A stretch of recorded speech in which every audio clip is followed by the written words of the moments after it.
আজকে আমাদের বিজয়নগরে দুর্গাপূজা উপলক্ষে একটা অনাকাঙ্ক্ষিত ঘটনা ঘটছে।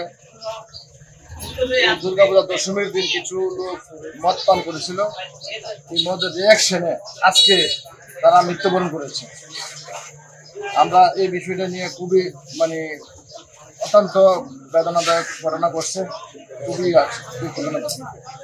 দুর্গাপূজার বিজয়া দশমীর দিনে মদ্যপানে শ্রীনিবাস মালাকার এবং সৌরভ দাস নামে দুজন লোক অসুস্থ হয়েছিলেন।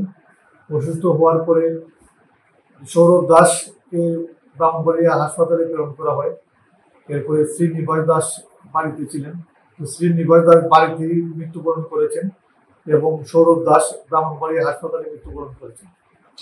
এই মর্মে আমরা তথ্য পেয়েছি। তথ্য পাওয়ার পরে আমি ঘটনাস্থলে উপস্থিত হয়েছি, বিষয়টি তদন্ত করতেছি। তদন্ত শেষে আইনানুগ ব্যবস্থা গ্রহণের প্রক্রিয়াধীন অবস্থায় আছে।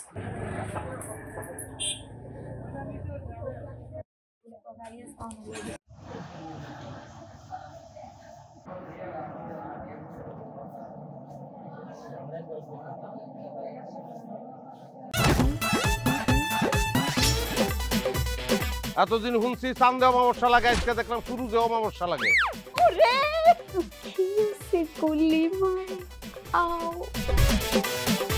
আপনার নামটা? আমার নাম লাবণ্য। এটা ধরেন। এইটা কি? সোলেমানি আংটি। ভয় পেলে নাকি সিরিয়াস? আমগো চোখে তো এখন কাঠের চশমা। দুইটা খেজুর কাটা নিয়ে চক্ষু দুইটা উঠানো হইলে আমারে দান করে দিন। কারো পৌষ মাস আর কারো সর্বনাশ। নাই রে নাই, আমার বাপে নাই। এই হারামজাদা, হাতে কি গ্রামের মাসে তোর আটকা জলিল কর।